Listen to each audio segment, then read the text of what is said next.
A woman named Clarice Starling is summoned by Crawford, the department head of behavioral sciences in the FBI.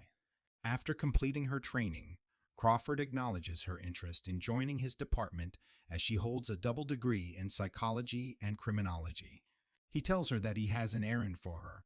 The department has been interviewing the serial killers in custody, but Hannibal Lecter, a psychiatrist killer, won't cooperate, and Crawford wants Clarice to interview him. He doesn't expect any results, but wants to try all the options.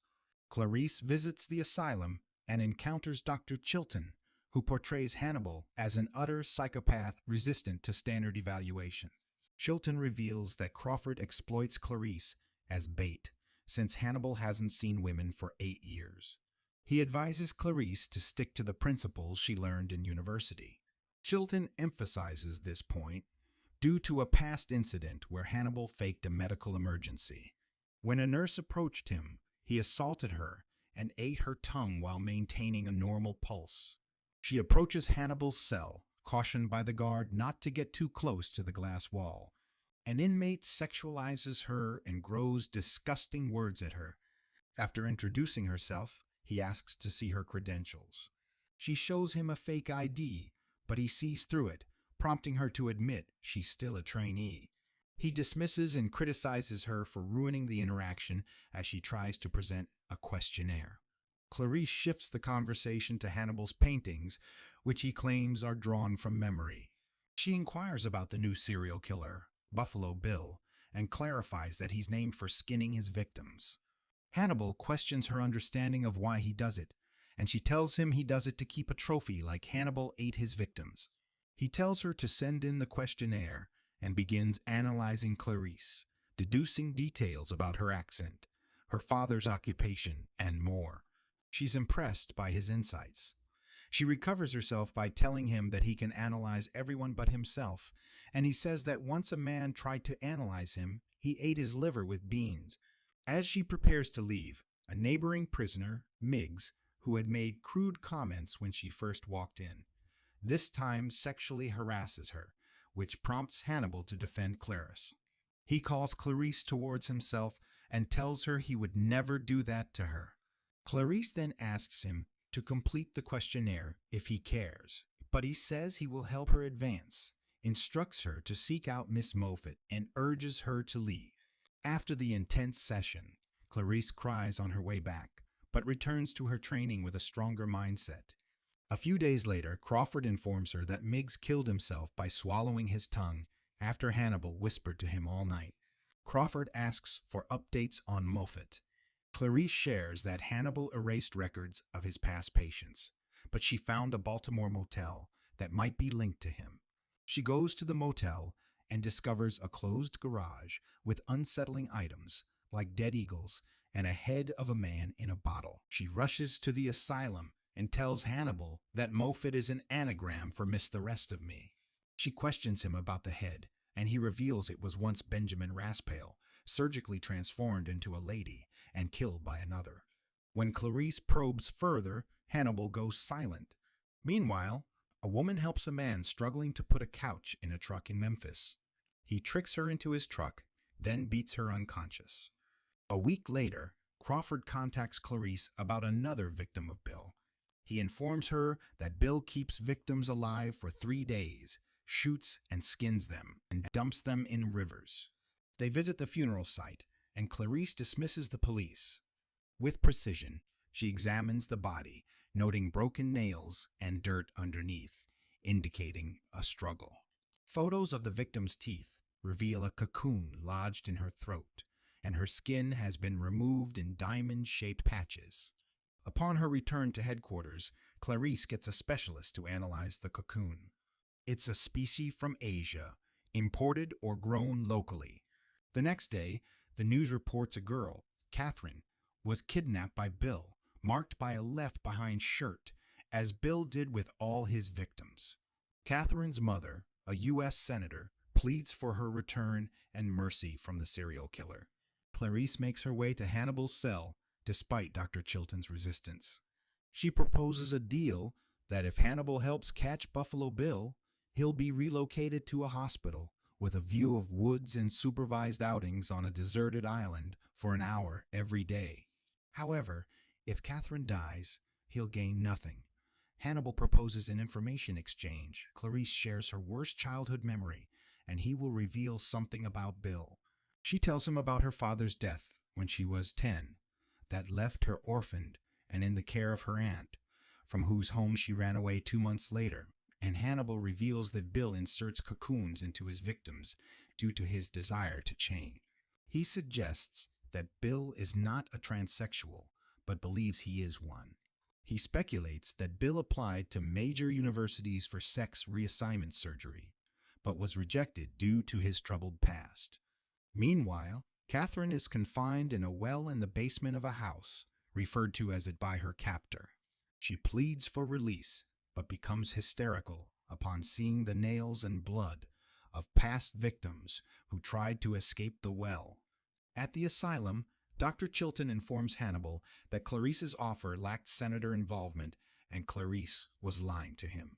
The senator makes a new offer, promising to move Hannibal to Tennessee to save her daughter. Hannibal agrees and reveals that Bill's real name is Lewis. Hannibal is transferred to Tennessee, where he meets Senator Martin. Hannibal shares that he once saw Bill, the lover of Hannibal's patient Benjamin, who Bill later murdered.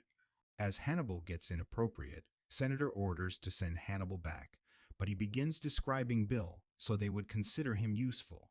Clarice secretly visits Hannibal without Dr. Chilton's knowledge, using her previous interactions as a cover. She tells him he promised to help her advance with the case, and Hannibal agrees to provide more information.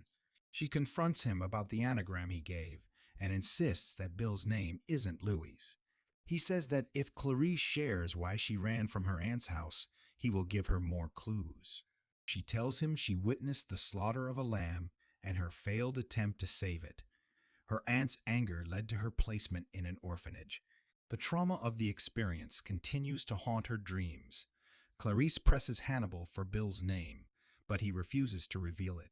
He cryptically tells her everything they need to catch Bill is already in the files. Dr. Chilton interrupts, forcefully taking Clarice away. Before she is taken away, Hannibal hands her case files and Clarice leaves, boarding a plane back to Baltimore. Hannibal cleverly crafts a steel pin to pick up his handcuffs while officers come to serve his food and confiscate his drawing. He surprises them, uncuffing himself and overpowering an officer. Employing the officer's weapon, Hannibal beats them both to death. One of them is left breathing, and after summoning an ambulance, authorities track Hannibal's escape, but are perplexed by blood drops in the elevator. Eventually, they discover a body on the elevator's roof, although it's not Hannibal's. The real Hannibal had surgically removed an officer's facial skin and disguised himself with it. He is in the ambulance posing as the injured officer, where he quickly eliminates the crew and flees. Meanwhile, Clarice reevaluates the case files and recalls Hannibal's words about coveting. She deduces that Bill must know his first victim and heads to her residence. There, she uncovers a mannequin and a sewing technique, realizing she must be a tailor. Clarice gets a hint and informs Crawford that Bill is crafting a suit from women's skin. Crawford informs her they've identified Bill as James Gum, using Hannibal's hints as hospitals rejected him for sex reassigning surgery and are going to Chicago, where they believe he's located. James Gum sews his suit, while Catherine devises escape traps in the well. As Gum does his makeup and plays dress-up, Catherine pleads for her life. He prepares to force a cocoon down her throat, but spots his dog down the well. He warns Catherine not to harm the dog, asserting she doesn't comprehend true pain, and Catherine uses the dog as her safety. The FBI arrives and rings Gum's doorbell, only to realize they've raided the wrong house. Meanwhile, Clarice investigates the first victim's friends. She learns about where the victim sewed clothes and rings the bell. Jane Gum answers the door, but a moth matching the species gives away the clue. Clarice draws her gun and commands Gum to freeze, but he escapes to the kitchen, retrieves his gun, and flees. Clarice discovers a hidden staircase leading to Gum's murderous tailor shop, where Catherine screams for help. Clarice explains she must leave, but assures Catherine that backup is on the way. While Catherine searches for him, she enters a dark room where Gum, wearing night vision glasses, tracks Clarice's movements. Gum readies his gun, and when Clarice hears him reloading, she shoots in his direction, accidentally shooting him in the chest. Catherine is saved, and Clarice earns the title of a special agent at her celebratory party. As the celebration unfolds, Hannibal contacts Clarice to congratulate her on her achievement and tells her not to track him as he won't be staying here for long. Silence of the Lambs, released in 1991. Directed by Jonathan Demme, produced on a budget of approximately $19 million. The film is based on Thomas Harris's 1988 novel of the same name. Jodie Foster's character, Clarice Starling, became an iconic figure in film history. She portrayed a strong, intelligent female FBI agent navigating a male-dominated profession, setting a precedent for similar characters in future movies and TV shows. It's one of the few films to win the Big Five at the Academy Awards, securing Oscars for Best Picture, Best Director, Best Actor, Best Actress, and Best Adapted Screenplay. The Silence of the Lambs remains a benchmark in psychological horror and thriller cinema, known for its chilling performances and tense narrative. If you enjoyed this video, please subscribe for more videos like this. Thanks for watching, and we'll see you at the next recap.